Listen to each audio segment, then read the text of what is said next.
আসসালামু আলাইকুম। আজকে পরিষ্কার করলাম একটি শ্যাওলা এবং কর্দমাক্ত উজুখানা। দেখেন পরিষ্কার করার পর কি অবস্থা, এখন সুন্দর লাগতেছে। প্রথমে ডিটারজেন্ট পাউডারগুলো ভালোভাবে উজুখানার উপরে ছিটিয়ে দিলাম। এরপর টাঙ্কি ক্লিনারটি নিলাম। টাঙ্কি ক্লিনারটি দিয়ে ভালোভাবে দেয়ালগুলোতে স্প্রে করলাম, কারণ টাঙ্কি ক্লিনার না দিলে শ্যাওলাগুলো উঠবে না। দেখতে পাচ্ছেন কিভাবে টাঙ্কি ক্লিনারগুলো দিলে ফোমের মতো ভেসে উঠে। এরপর মেঝেতে ভালোভাবে স্প্রে করলাম যেন শ্যাওলাগুলো উঠে যায়।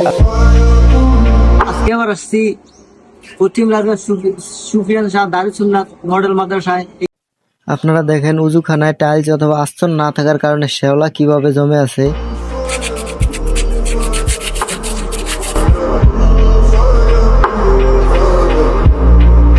আসলে এইসব ধর্মীয় কাজকর্ম করতে আমার কাছে অনেক ভালো লাগে। আপনাদের কাছে কেমন লাগে কমেন্ট করে জানাবেন। অনেকে ইচ্ছা থাকলেও সামাজিক এবং ধর্মীয় কাজে অংশগ্রহণ করতে পারেন না, তারা দয়া করে একটা শেয়ার করে দিবেন। লিল্লা বোর্ডিং এর যে বাচ্চারা, ওরা সরকারের কোনো সহযোগিতা পায় না ভাই। আমার মতো আপনার মতো এই গরিব মানুষ আবার ওদেরকে সহযোগিতা করি। যেটুকু আমরা সহযোগিতা করি ওইটুকু পাই, ওরা সন্তুষ্ট হয়ে যায়। প্রবাসী ভাইয়েরা যদি দেয় তাইলে কিছু পায়। আপনারা প্রবাসী ভাইয়েরা দেখেন, এই দোকানে অল্প কিছু টাইলস লাগবে, 5 থেকে 7,000 টাকার টাইলস লাগবে।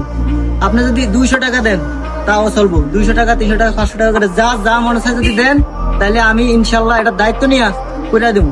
এই মাদ্রাসার নাম হলো সুফিয়ান শাহ দারুস সুন্নাত মডেল মাদ্রাসা। এটার লোকেশন হলো পশ্চিম লারুয়া রামপুর বাজারের কাছেই। এখন যদি প্রবাসী ভাইয়েরা যদি 200-100 টাকা করে দেন, তারপরও এটা হয়ে যাবে। আর যদি না দেন, আপনারা যদি কোন ভাই আমরা দিতে পারবো না, আমরা অসহায়, সমস্যা না, এটা আমি করে দেবো, আমি দায়িত্ব নিয়ে। আমি এনে দাঁড়িয়ে করলাম তো, এটা আমি করে দেবো, আমরা শেয়ার করবো। গসতেছি মেঝেতে, কিন্তু কোনোভাবে শ্যাওলা উঠতেছে না। কারণ কি? কারণ হলো একমাত্র গাঁথনির কারণে শ্যাওলাগুলো ভালোভাবে আঁকড়ে ধরে আছে। আর আরেকটা টাঙ্কি ক্লিনার বেশি হলেও হয়তো ভালোই। তো আমি মনে করছি যে ছোট উজুখানা ইনশাল্লাহ একটা টাঙ্কি ক্লিনারে হয়ে যাবে, কিন্তু আসলে অনেক চেষ্টা করার পরও পরিপূর্ণভাবে পরিষ্কার করা সম্ভব হয়নি। ভালোভাবে ঘষা মাজার পর বালতি এবং জগ দিয়ে পানি ঢেলে দিলাম। তখন দেখলেন তো কি অবস্থা ছিল।